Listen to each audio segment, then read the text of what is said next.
Assalamualaikum warahmatullahi wabarakatuh. Selamat malam, semoga kita semua dalam keadaan baik-baik saja. Dan malam ini kita melanjutkan pembahasan tentang Blok Medan.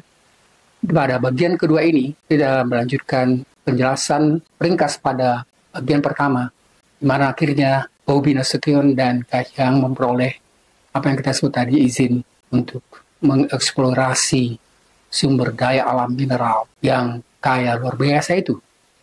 Teman-teman sekalian, sebenarnya ada hal yang pelanggaran besar atau pelanggaran Undang-Undang Dasar 45 ketika bukan hanya pada kasus Blok Medan, tapi juga misalnya pada kasus-kasus lain di mana kekayaan sumber daya alam itu bisa dimiliki oleh kelompok atau keluarga.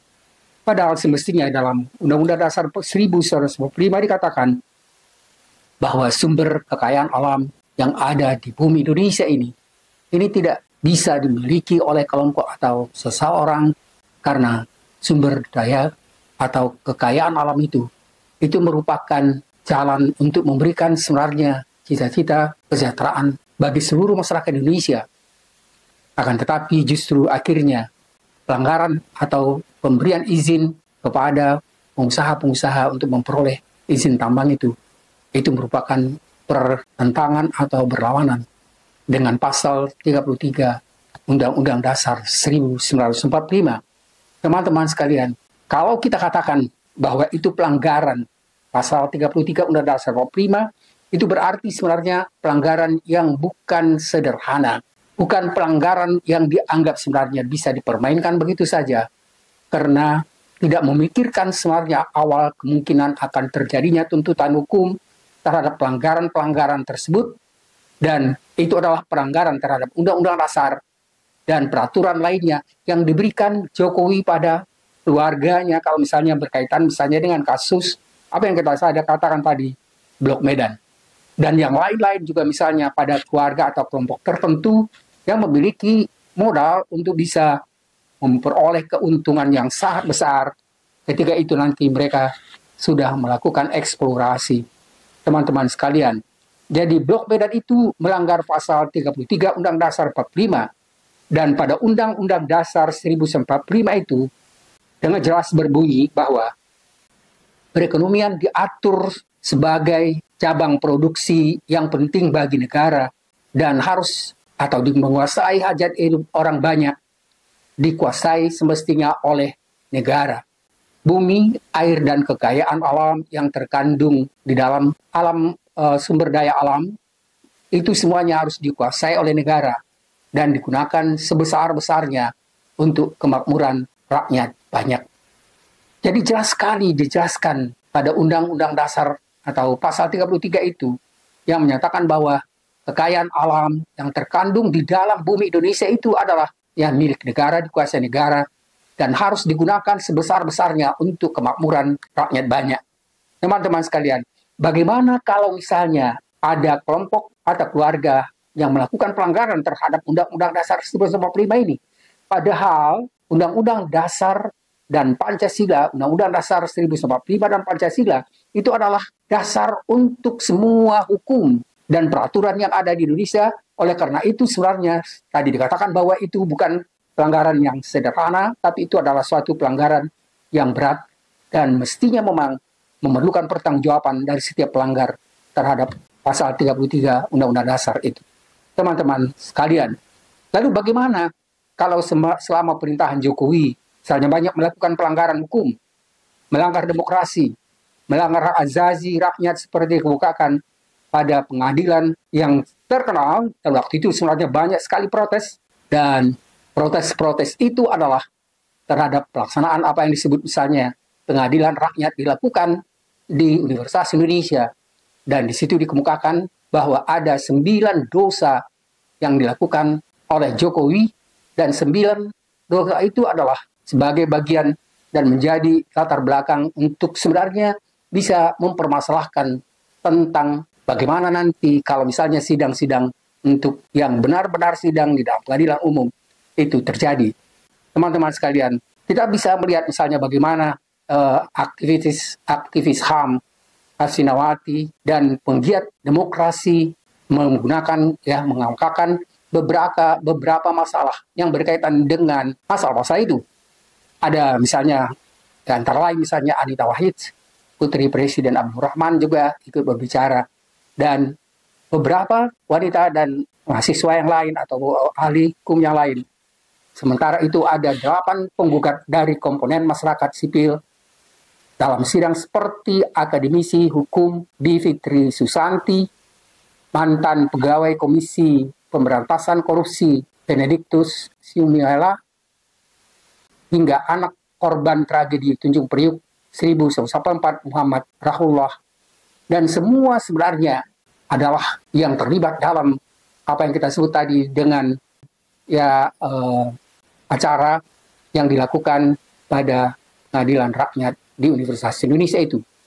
Teman-teman sekalian, pada acara yang kita sebut tadi dengan Pengadilan Rakyat itu ada 9 gugatan dosa Jokowi yang dikemukakan dan dibicarakan oleh kuasa hukum para penggugat. Dan yang pertama misalnya gugatan soal perampasan ruang hidup dan penyingkiran masyarakat, dan contohnya sejumlah kebijakan pemerintah seperti proyek strategis nasional, Undang-Undang Cipta Kerja, hilirisasi nikel, soal food estate, lalu sebagai kebijakan yang merugikan pada negara. Dan juga misalnya pada bagian yang kedua soal kekerasan, persekusi, kriminalisasi, dan diskriminasi. Teman-teman sekalian, Fadil mencontohkan sejumlah kasus kekerasan yang sering sekali terjadi dalam berbagai demonstrasi sipil. Dan yang ketiga adalah politik impunitas dan kesejahteraan kemanusiaan selama periode pemerintahan Jokowi yang sering sekali terjadi. Dan kata Fadil, pemerintah diduga tidak serius menuntaskan berbagai macam kasus pelanggaran HAM, dan kasus-kasus itu sebenarnya sampai sekarang itu tidak diselesaikan. Dan kasus pelanggaran hak asasi manusia atau HAM berat itu sebenarnya tidak akan pernah selesai sebelum diselesaikan sesuai dengan hukum. Dan yang keempat di sini dikatakan bahwa Jokowi juga digugat berkaitan dengan soal komersialisasi, penyeragaman, dan penundukan dalam sistem pendidikan nasional. Salah satu yang disoroti para penggugat hukum adalah polemik mahalnya uang kuliah tunggal dan pemberlakuan status perguruan tinggi negeri badan hukum yang disebut membuat biaya kuliah semakin tinggi. Dan itu adalah satu sebenarnya pelanggaran yang semestinya bukan semakin tinggi, kalau bisa malah itu menjadi sebagai kewajiban negara, seperti yang terjadi misalnya pada negara-negara yang sudah makmur atau negara-negara yang sebelumnya kita bicarakan pada apa yang kita sebut sebagai negara kesejahteraan. Teman-teman sekalian, dan bagian yang kelima di sini adalah tentang persoalan korupsi, kolusi, dan nepotisme, serta tindakan perlindungan terhadap koruptor. Dan Fadil menyoroti revisi Undang-Undang Komisi Pemberantasan Korupsi atau apa yang kita sebut dengan Undang-Undang KPK yang dilakukan di periode Jokowi.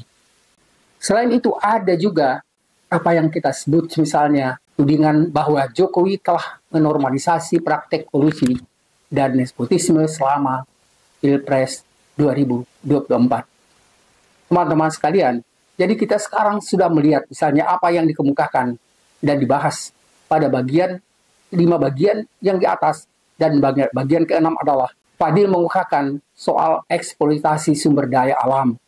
Dan selain sumber daya alam juga misalnya program solusi palsu untuk krisis iklim, perizinan pertambangan dianggap tidak berjalan beriringan dengan pengetatan pengawasan dan perizinan perusahaan, pemulihan, dan kemampuan negara untuk mendistribusikan keuntungan yang didapatkan kepada masyarakat. Teman-teman sekalian, jadi kita bisa melihat ada sekiranya sudah kita bicarakan 6 bagian penting dari pelanggaran itu, dan yang ketujuh adalah apa yang kita sebut dengan politik perburuan. Politik pemburuan yang menindas, Fadil mengungkapkan contohnya adalah pengesahan Omnibus Law, dan ini sebenarnya selalu setiap tahun itu menjadi demonstrasi besar dan tuntutan untuk bisa menghilangkan itu, memperbaiki peraturan itu, tetapi tidak pernah diperhatikan, apalagi misalnya dilakukan perubahan sesuai dengan tuntutan dari para buruh seluruh Indonesia.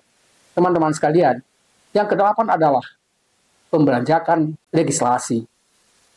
Pembajakan legislasi ini menurut Fadil dalam prakteknya dilakukan Jokowi sebagai presiden tidak mengeluarkan peraturan untuk kepentingan publik. Jadi akhirnya mengabaikan itu dan kemudian misalnya peraturan itu keluar sendiri tanpa misalnya memerlukan partisipasi dari masyarakat. Yang kesembilan, militerisme dan militerisasi. Menurut para penggugat, rezim Jokowi selama menjabat telah berupaya mengembalikan militer ke ruang sipil, dan ini sebenarnya satu pelanggaran karena sebelumnya sudah ditolak, dan kuasa hukum memberikan contoh revisi Undang-Undang Aparatur Sipil Negara yang menyatakan bahwa jabatan ASN tertentu dapat diisi oleh prajurit TNI dan anggota Polri. Dan itu sebenarnya memang sudah berjalan dan sudah terjadi. Teman-teman sekalian, itulah sebenarnya apa yang dikemukakan 9 atau nawa dosa dari Jokowi. Sebenarnya ada lagi misalnya 18 dosa Jokowi yang dikemukakan oleh majalah Tempo, dan ini adalah edisi Minggu tanggal 28 Juni 2024. Teman-teman sekalian, kita coba selesaikan bagian tentang apa yang kita bicarakan pada malam sebelumnya dan malam ini tentang Blok Medan itu, dan kita akan coba selesaikan ya, dibahas dan diskusikan masalah ini pada bagian selanjutnya atau pada bagian ketiga. Terima kasih teman-teman sekalian. Saya harapkan kita bisa lebih memahami dan memikirkan apa yang kemungkinan terjadi dengan berbagai macam pelanggaran-pelanggaran yang sudah dikemukakan sebelumnya, dan nanti setelah ini akan kita bicarakan misalnya apa sebenarnya yang dikemukakan pelanggaran yang dilakukan oleh Jokowi dalam bentuk 18 pelanggaran, dan apa dampaknya ketika misalnya Jokowi mengakhiri masa jabatannya atau setelah selesai melakukan presiden, dan mungkin akan muncul berbagai macam tuntutan. Pada babak drama biasanya hanya akan berakhir apakah misalnya drama itu menghasilkan apa yang disebut misalnya hal yang menggembirakan, memuaskan, atau justru misalnya berdampak sangat mengerikan. Dan itu nanti akan dijelaskan misalnya beberapa contoh. Ada beberapa novel atau drama terkenal di seluruh dunia. Tapi saya sengaja tidak akan mengungkapkan secara lengkap misalnya tentang salah satu novel yang diakhiri atau babak terakhir tentang apa yang kita sebut misalnya dengan drama novel yang akan kita bicarakan nanti, yang sebenarnya memang sangat menyedihkan dan mengharukan. Terima kasih teman-teman sekalian, mudah-mudahan ada manfaatnya. Selamat malam. Assalamualaikum warahmatullahi wabarakatuh.